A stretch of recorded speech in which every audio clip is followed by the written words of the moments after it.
mày một vợ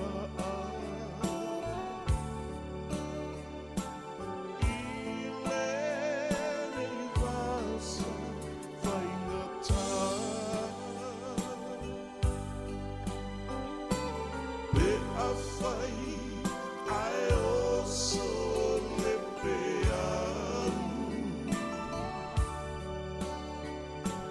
ilengan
So te whanofo on whatalo whātu le tunu ulu ni tai au fau whamalon fulau, tai au le nei o le aso whareile, se fulu tolu aso le fulau ngale basino Januari, le tau sanga lua awhi lua se fulu ma le tolu. E alo mai o le tātou saunu ngā loto le ataita ia le sunga le whawhingenga, Reverend Aneteri Asau, e ka le sia Nasareta I Wainuia Mata. Si mai o le whawhinga.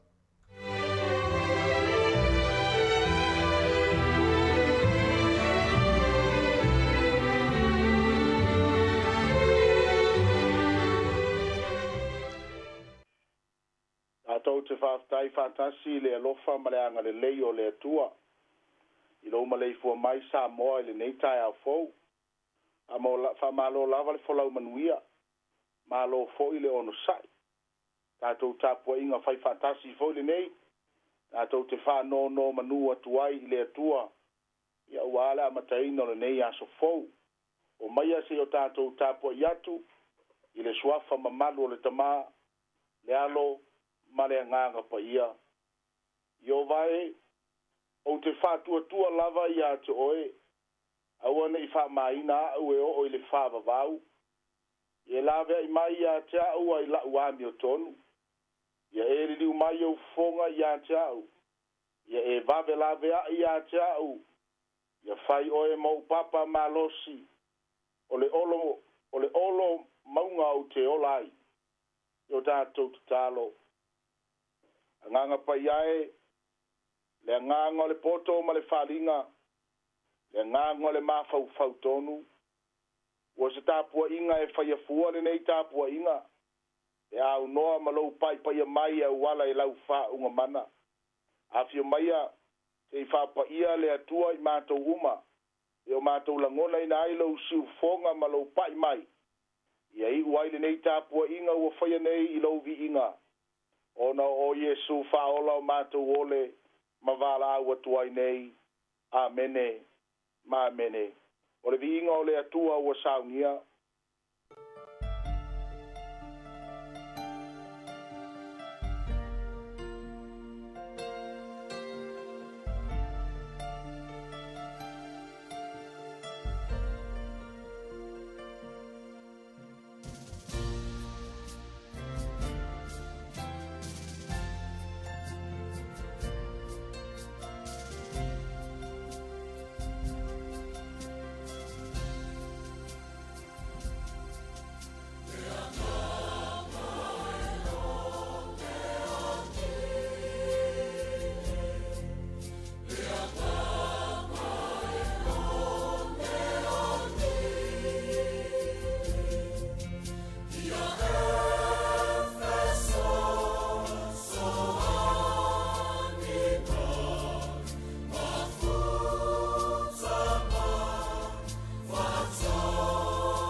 Tātou tusi filifilia, mo le nei tai ao, mo mai lea I le vangari a luka lo matau po e se fulu ma le tolu. Alo na whai upu e ono whangata mai le iwa. E vangari a luka lo na matau po e se fulu ma le tolu. Alo na whai upu e ono e whangata mai le iwa. Whafonga mai ai a fionga le tātou ori. Ua whetala I atu o ia I le whata oto nei. Sa iai le tasi tangata le mati. na totō i lana tōvine. Ua alu atu ia e sa ili aini fua. Ae le i maua. Ora fai atu le o ia i le ngarua vine. Whauta. Ua usau ia tausanga. Ua tolu e sa ili aini fua i le nei mati. Ae au te le i maua lava. Ina atu ia i lalo. Se afo i le mea e whaale au ngā ai le whanua. Ua tali mai o ia ia te ia ua whapea mai. Le ali ie. Tūpe ia i le nei tausanga fo. Se o eli whatali o li o iai. Ma vane iai o taota. Hawhai fo i e fua mai. E le lei. E awhai e le ai. E muli ane o na o tuu ai lea i lalo. A mania mai le tua mo le whaita wina. Ana fionga pa ia mo i tātou le nei tai ao. Ono Yesu. Amene. O le launga i le suafa mamalu o le tamaa. Le alo male nganga pa ia. Asa ili se au o ma faufaunga whale nganga o le nei tai ao. Ono u whau puina le whapea. O le manaonga pito sili o le Salamo. O le manaonga pito sili o le Salamo. The most important needs of repentance. O le Salamo o le amatanga lea o le lua mafutanga ma Yesu. O le teimi ia e te whātua ma e taritonu ai lona maliu. O ina i le Salamo e amata ai le lua mafutanga ma le atua. E le ngata i lea. O ina fo e. O le whiau mua lea sa tau mawhai o ane le baptiso e fola ma whālau leile ala ina wafio mai Yesu. Lo inga o se vaenga tā ua leo lo soifua whale anganga. Le tā ua tele o le mea le tā ua o le Salamo. O ngā o inae a mata i suinga i lo wolanga. O a fo ia le Salamo e le ini suinga o le ava ia i lo wolanga. A o le teimi lava e te li liu ai ma e fulitua i le lalolangi ma le angasala. O ina loa le amata o na tutupu ai ni moe fou o lo wolanga. Ma amata ai o na sa vali le tala le leia le atua. O le winga o le Salamo le sui o le mafaufau. Sui o lo tūlanga ma sui o la sanga. It's a change of mind. It's a change of direction. And a change of position. Le entatou loa le lei le tala sa tupu le tala i le wi. Ina ua toe ata mai o ia ina ua o le vaenga maua lalo lona soifua malona o lana. O ina lea sa toe amata aina toe maua ia. Ma faufaunga le lei ma toe o ai le Salamo. Ma sui ai lona ma faufau. Ma toe li liu ai ma toe fo'i lona tama. Sa tātou vaia sa sui ai fo'i. Malona tūlanga sa manao i lona tamae awane toe avea o ia. Ma tali ia fai o ia ma au auna. Lona wingo se vaenga tā ua leo le tātou wola whale anganga. E whoringa mai ua tolu tausanga tālua na tū le mati lea po le whata oto lea na tātou whaita wina nei aso. E whai asi umi tālua na iaile nei mati le whanua e whoringa mai e leo mau aile mele manao aile matai. So se tangata whai whatoanga po se tangata e ngalua ele. O lona wha moenga le mafuai o na toto ni la au. Ele ngata ia mata ngofi ai le whanua. A olona nau ta inga ina ia maua se fua. O na iai le teimi e tua iai pe a o mai teimi whingata o le olanga. E leo se mele anga mea tātou te whaia i le olanga wha e kāle sia. Ma le olanga wha keusiano. O ani tā leni o whao ngā ailo soifua. Ma naia sau siva pe ma naia sau pese. O le alava le mea lo e tau tua i whiringalo o le atua. O le teu ngā whare sā, o le alava so se mea ua vala uina ai lo soifua.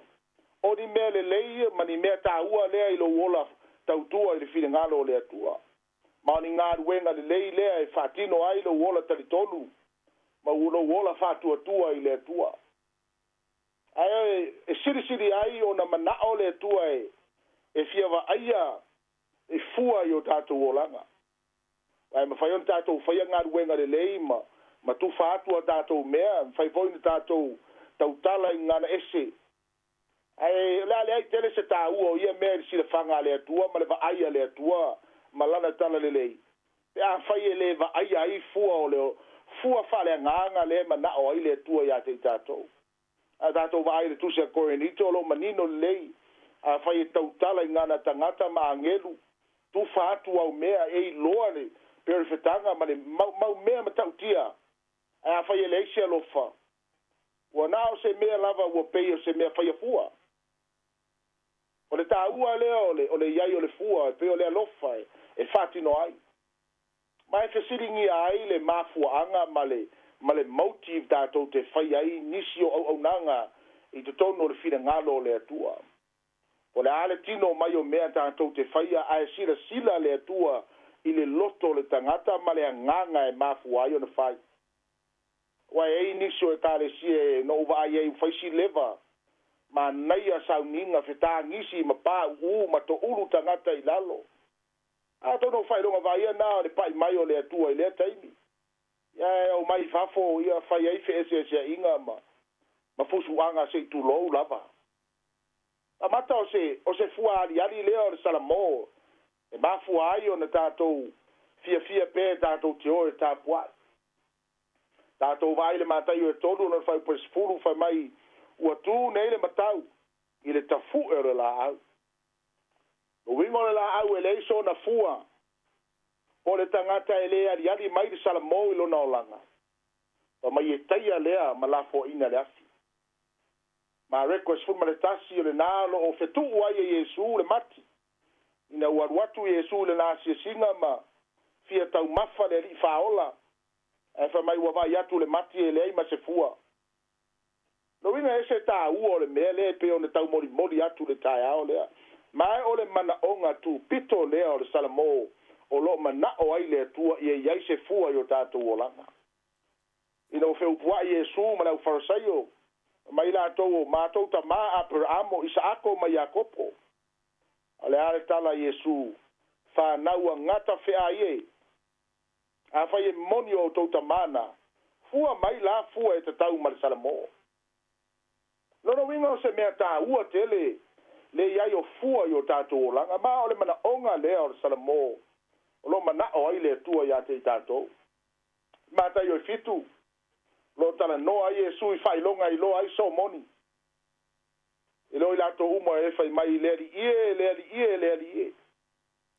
E fai mai Yesu i lato e faia le fide ngalo o lo tama. Mai le se si mea o lo mana o Yesu. Le ai foi se si vaenga o le soifua o le tangata e ma fai ona e i loa ai. Ma Yesu e tau te i loa i lato i o lato fua. O winga e te i loa i lato i o lato winga i aso fai so. O inae e loa ai ma faali ma iai le moni. O le tala le lei lea ua ia te i tātou. Ma le tātou savalinga whare whātua tua. O lo tātou iai nei. E Ioannes fumalirima o lo tala no ai Yesu le tā ua le maafutanga le. Ale tamā ma le bine, ma le ngalue bine ma la la. O inga e tā ua te lea maafutanga e fai pea. Ma fsota inga fa mai Yesu e tu maua upu ma upu ya ti outou. Ona maua le outou o fua. Tatou loa le tala ile lulu saito. Pa u isi lunga le vao, pa u isi lunga le awala, pa u isi lunga le lei ma mea papa. E le ia se isi mea na fia mana o ai le wha moenga o le lulu saito.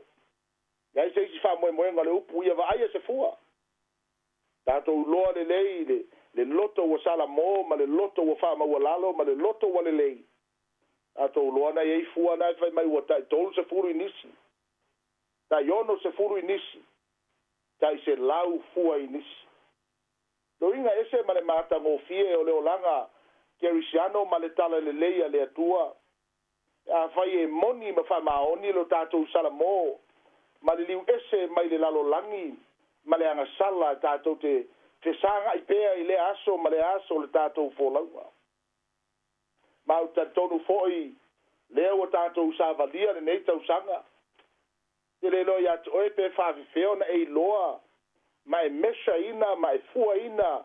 le suinga o lo langa ma e loa ina e moni lava wa fatala le ina vaenga ese ma le soifu o lo langa e masani ona le telo taimi a fai o le ase vaenga o le tātou o langa i le lata usanga sa le anga tala sa fai e tangata ya te tātou sa le tala na fai e manato nei tausanga o se tausanga o ava noa o toi au mai e le atua ya te tātou le nei tausanga tātou te fua ai fua o le tala le lei wa tau ona amata ona tau le lei a vaenga o le tātou o langa ma fai e ni tala le lei i mea o lo tātou vai ai mai tala tangata lea se te tu mai ala ale e nei tausanga e se i whapea ona o eli ai yo to kango to eli ma to la u yai fa de lei ele a to nu lava yai se fu al nei tau sanga o da le lei lea ai a fa ele ai ona ave seina lea ma le fanua ma la u ele al me moni ai le se me o lo sa ili ma yai le tua ma e ta ua tele le yai o fu o tatu o langa o ina e mau ai le bi inga o le tua ale se fu o tatu o langa o le ala le vi inga le atua. Ioane sulima fai upoi balu nalo tau tala ia. Ioane ina fa mai e vi ia lo tamai le nei mea. E a fai tau te fua tele mai. My Father will be glorified if you bear fruit. Nei se si mea na ala langa aire nuu ma vi i atu le atua i le aso pentekoso ina walilingi ifolo na nganga pa ia.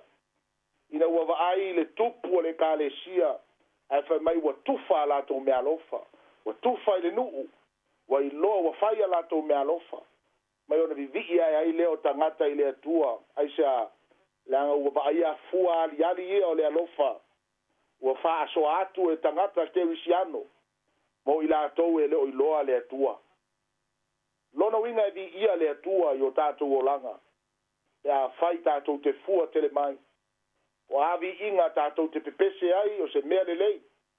Tātou te wha ne ai le atua. Ai o le vi inga siri e manao ai le atua. E matua wha ne e nai o ia.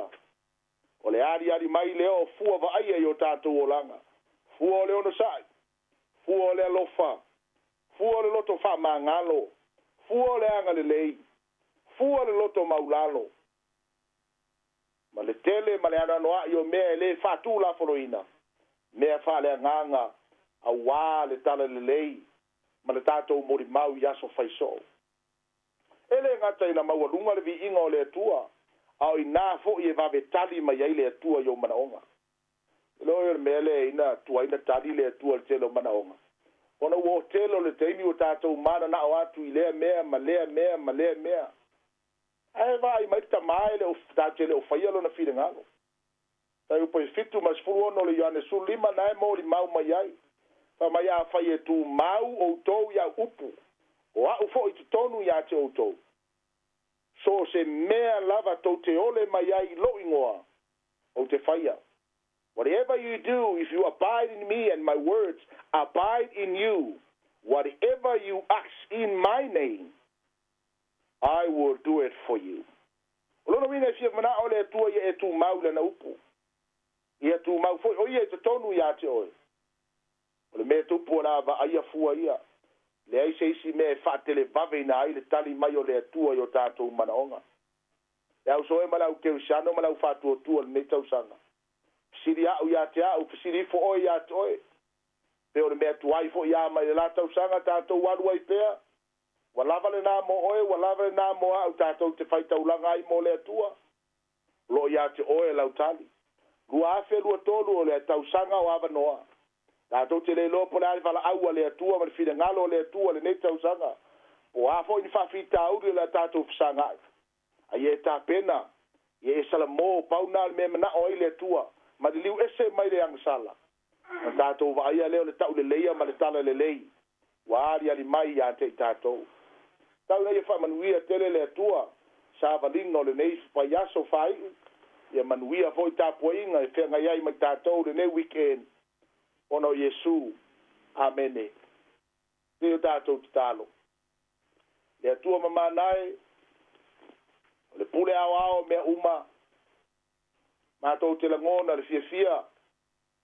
I lou feta lai mai, ma lou mori mau mai o mātou wanganga. E au wala i lau upu fola.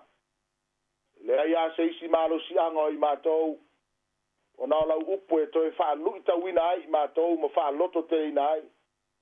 E i tei me whainga ta ai o na talia lau ami o tonu ma le mea moni. O awa inga u mafo i o lo i ai e leo se mea fia ai. Ai peita ia mātou langona ina le loto wha maua lalo. Masala mo matalia lau upu le atua. Le ava aia le atua le tala le lei i o mātou o langa. Whaaftai au a fionga le whamalosi au. Whaaftai nei aso fou lava le atua. E lei whao ngā ina mua. Wa e whaatanga ina ai mātou te wholau ai. Whaaftai le atua iau mea alofa ese. Le tino le mafau whau. Ai siri le ola whale nganga. Whaaftai si o mātou atu nuu le atua. Whaaftai le atua iau tai whaaftai vala aunga ese. Whaaftai mea alofa ma le whao ngā ina o lau whanau. O au unanga ese matiute. E ngā rurue whaatasi a mea uma le atua. Mo e alo lo whaatu i atu oe. Nei aso ma le mātou savaringa. Mātou te whanau manu atu i atu oe. Ma le mauti noa le te letu la fo ina i mātou. Pe o totonu o whaafita auri. O whesaua inga o leo langa nei. Mātou te ioe matari tonu e te iai le atua whaatasi mai mātou. I le solo le lei. Ma mea whainga tā le atua o le nei o langa. Mātou wha maua lalo le ali ie. Te leo taimi mātou te liliu e se ai. Mātou te le mau ai wha maoni le atua. Ai te soa ni mai lo wanganga. Le manai o lo toto Yesu ke risoe. Tafe mai a tafe ifo tafe ane. Pa mangalo le atua si o mātou atunu. A mangalo le atua a mata mai lava i maunga titele. Si a o i maunga iti le ali ie. Ia whaasafua mai o manuia. E a wala i loa lofa tu noa le atua mo i mātou. Anga le lei ngaruenga a mato le nei aso. Pe lava se me iai lau whanau. Pe lava le atua tu tono fale fai ngaruenga. Tonu fo yo fale le ie lo mātou ta māpa iai. Iai o fonga lofa malau tau singa lofa. Ia te i mātou u malava. Anga le o mātou tai le atua. Masi o mātou malo Samoa. Anga le ie mo i lātou uma lo fai tonu. Tālo iai au whamani anga le ie. Ai mai se fo i lātou uma lo ngāru lue au nanga ese. Nei fo i atu nu o lo mātou fai malo ai le atua. Anga le nei ma tai le atua. Ia ola mātou tau le ie. Au nei fo i tau sanga le atua le fai ngā pālota. Sau nie oe tai e moni maalo lo fa moni. E adi mai ai lo fina ngalo fasino i le nei lalo langi. Tālo le ie mo le siu fonga le lau mua mga ruenga amata. Anga le lei whamnui e le pulenga. Le ngata i leo lau fai ngā ruenga. Wa i le malosi le ie. Le ngata i leo whatupu tele ina le lātou au nanga. A wā le atua le manuia ma le lau tele o mātou tangata. Anga le lau au fai ngā ruenga tofi fata faitau langa i tia. Le anu lau tala le leile atua i so se aso ma so se tein. I anu ma le mana. O neo mātou whawhia le atua. Ai a wha maua lunga ina lo vi inga lo mātou tama. Ina atu le yaso iau aolofa. A lefa oe o meka oe ia i uai le yaso ina wapo. A o maua lunga pea lo vi inga. Mātou talo le atu mau mai o manuia.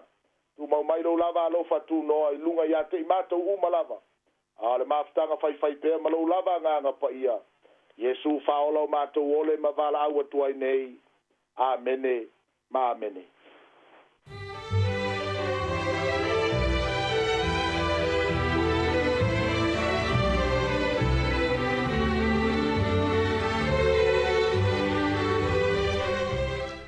O le tātou sauninga lotu o le tai o nei ma le nei vai aso atoa na tāpina ina lea le sunga le whawhingainga Reverend Aneterea sa o mai le kalesia na Zareta i Wainuia Mata. Ia mamoli o tuaile nganga o le whawhitaitele, whamalo tāpena, tai mo le ufolifola le tua, le ngato le tai au le nei vai aso. Whawhitaifoi mo te talo o whamanuianga, ia o le mātou foi le talo i whamanuia atu le tua maanga le atu. I lau sunga o le whaletua o le nofualo le ngata leo le kalesia, ia manuia foi fuafuanga o le aso, ia maisi foi, tāpenanga o le savalinga, a mata o le nei tausanga ma le nei foi tausanga mo le fuafuanga, whaaftaitele lava. O le taimi le wa luas fitu minute wa te ai nei le fitu. O le porkalame o le ata o le tae ao ia i le nei fo yaso o le a sausao mai Samoa. Ia mena minute ia ona kolosi atu lo leo tātou whaasalunga e le sunga ta Sesalem Sam.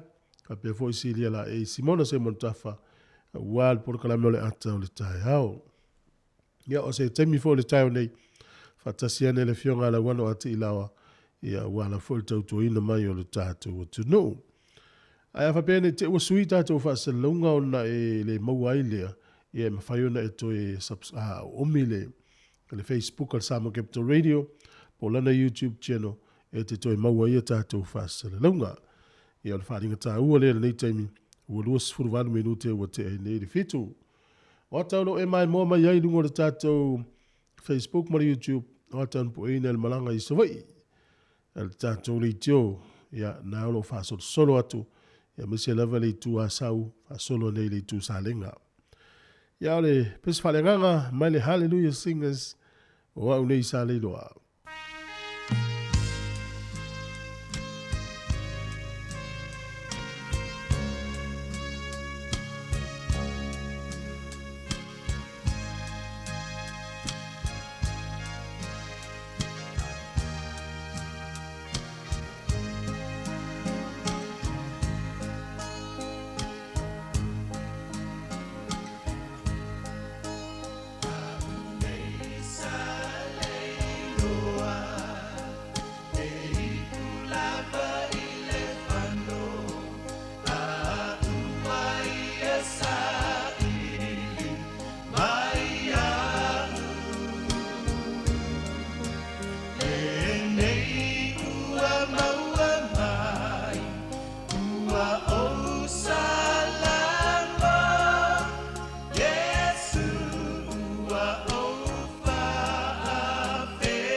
O le tautua le si ufonga o le laumua o lo iai fo i le langolango a le New Zealand On Air.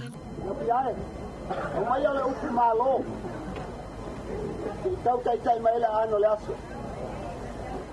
O le a. Ha.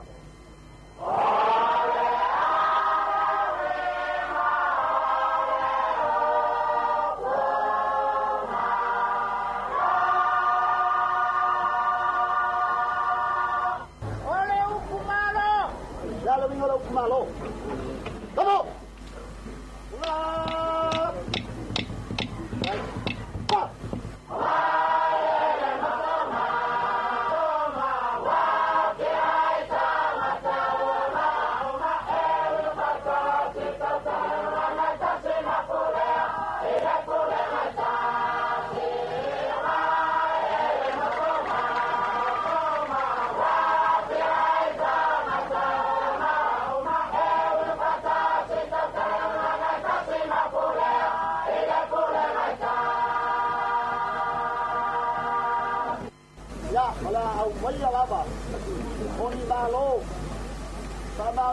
Malo de Walwat.